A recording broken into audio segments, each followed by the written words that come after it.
दोस्तों आप कितना ही प्रयास कर लो लेकिन पति लोगों का तरफ से एक जवाब हमेशा रहता है। मैक्सिमम पति लोग का एक कहता है कि साहब केस करने के बाद तो हम लेके नहीं आएंगे चाहे कुछ भी हो जाए।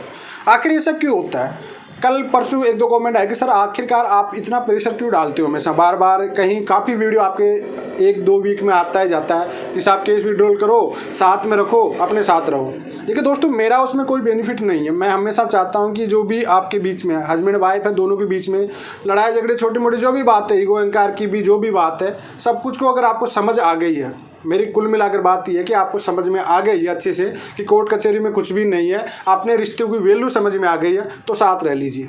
साथ में मैं सबसे ज़्यादा टॉपिक उस पर बात करता हूँ जिनके बाल बच्चे होते हैं, ठीक है, जिनके एक दो बाल बच्चे हो गए, उसके बाद आपके 5 साल 10 साल रिलेशनशिप चल गया, फिर कोई रिमोट की वजह से वो रिश्ता टूट रहा है तो बुरा लगता थोड़ा सा, ठीक है, क्योंकि उन बच्चों का उसमें कोई दोष नहीं होता किसी भी प्रकार से। मेरा कोई बेनिफिट नहीं होता, आपकी बीवी है, आप खुद का केस है, आप खुद लड़ सकते हो, कोर्ट कचहरी जा सकते हो, आराम से खूब चाहिए, जब तक लड़ना है तब तक लड़िए, जब तक आपकी उम्र है, जब तक जवानी है पूरी ख़त्म कोर्ट कचहरी में करिए, अपना कोई भी बेनिफिट नहीं है उसमें। लेकिन हाँ एक चीज़ इंसानियत के तौर पर वो चीज़ देखा जाता है कि जो बाल बच्चे होते हैं छोटे छोटे भी प्रैक्टिकल हम चेक देखते हैं तो उन बच्चों का कोई दोष नहीं होता है, ठीक है। माँ बाप की लड़ाई की बीच की वजह वो बन जाते हैं, उन बच्चों की कोई भी नहीं होता है। लेडीज़ को भी ये चीज़ काफ़ी टाइम के बाद फील होता है कि वाकई मेरे घर वाले कहाँ तक साथ देते।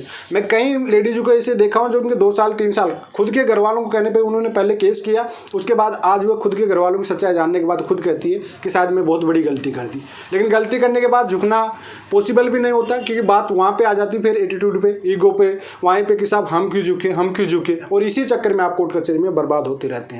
देखिए आपको लाना नहीं लाना ये आप पे डिपेंड करता है, लेकिन एक बात हमेशा याद रखिए कि जो मैट्रिमोनियल केसेस होते हैं, जो परिवार के हस्बैंड वाइफ के जो केसेस होते हैं, उसमें हमेशा कोर्ट डिले चलता है हमेशा, ठीक है। मैक्सिमम कोर्ट कभी फैसला देता नहीं इस पर, हस्बैंड वाइफ पे छोड़ता है हमेशा। हाँ नॉर्मली फैसले देते जैसे मेंटेनेंस का लेके, घर में रहने का, जो भी होते हैं fundamental law of right after marriage जो भी होते हैं वो सब चीज़ें देते हैं। लेकिन आप सोचते हो कि चाहे डाइवोर्स दे दे, पति को जेल में भेज दे, कड़ी से कड़ी सजा दे दे, ऐसा पॉसिबल नहीं हो सकता। क्यों? क्योंकि एक पत्नी के द्वारा कोई भी केस कंप्लेंट किया गया है वो ईगो अहंकार की तरफ से किया है, पर्सनल मैटर होता है, कोई क्राइम नहीं होता है, पहली बात। तो सेकंड बात, मान लीजिए अगर कोई पत्नी कंप्लेंट कर रही है पति के खिलाफ, अगर सजा दे दे पुलिस वाला या कोर्ट भी उसको, तो क्या वो पति वापस जेल से आके उस पत्नी को रखेगा? पॉसिबल है ही नहीं। इसी वजह से कोर्ट हमेशा डिले करता है इस चीज़ को और डिपेंड छोड़ देता है हस्बैंड वाइफ पे कि दोनों कॉम्प्रोमाइज कर ले। लोक अदालत में जा रही है, आपकी जुडिशरी काउंसलिंग हो रही है, CW सेल में, पुलिस थाने में, हर जगह आपने वो देखिए केस में हमेशा हर पॉइंट पे कहीं न कहीं पे आपको समझौता कराता रहता है कोर्ट। तो बार बार उसी चीज़ को मैं रिपीट करता रहता हूँ कि भाई आपको अगर समझ में आ चुकी है, आपको खुद को दोनों को समझ आ गई और अपने रिलेशनशिप की और अपने बच्चों की जिम्मेदारी और अपना जो रिश्ता है दोनों हस्बैंड वाइफ का वो समझ आ चुका तो साथ रह लीजिए। अगर आपका पॉसिबल नहीं हो रहा, अगर आप एडजस्ट नहीं कर रहे तो जबरन आपसे कोई भी रखेगा नहीं, कोर्ट भी आपको जबरन नहीं कर सकता, तो अपन कौन होते हैं भाई। इस वजह से कोशिश ये करिए, अगर आपके बाल बच्चे हैं तो रिश्ते को बचाने की कोशिश करिए। देखो बाल बच्चे की बात तो कहते हैं एडजस्ट करना पड़ जाता है। हाँ माँ बाप भी, अपने माँ बाप जब भी होती थी मम्मी पापा के, भाई मैं तो इस वजह रह रही हूँ कि बाल बच्चे हो गए ना, ये वही सतुना वाला सिस्टम है। आगे चल के वही वाला होता है कि बाल बच्चे हो गए तो अपने एडजस्ट कर लो, क्योंकि बाल बच्चों को प्यार दोनों की ज़रूरत होती है। आप ये मत सोचिए कि माँ पाल लेगी बाप पाल लेगा, तो वो कहेंगे संस्कार दोनों टाइप से मिलना चाहिए और प्यार दोनों टाइप से मिलता है, ठीक है। तो इस वजह से मैं बार बार ये फोकस करता हूँ, बार बार इसी चीज़ को लेकर फोर्स करता रहता हूँ। जिनके बाल बच्चे हैं स्पेशल उनको ज़्यादा मैं हमेशा कहता हूँ साहब आप केस उठाइए, साथ में रहिए, अपने बाल बच्चों के साथ प्यार प्रेम से रहिए, नई जिंदगी करिए। हो सकता है बच्चों की वजह से आपका केस कचौरी की वजह से एडजस्ट नहीं हो रहा,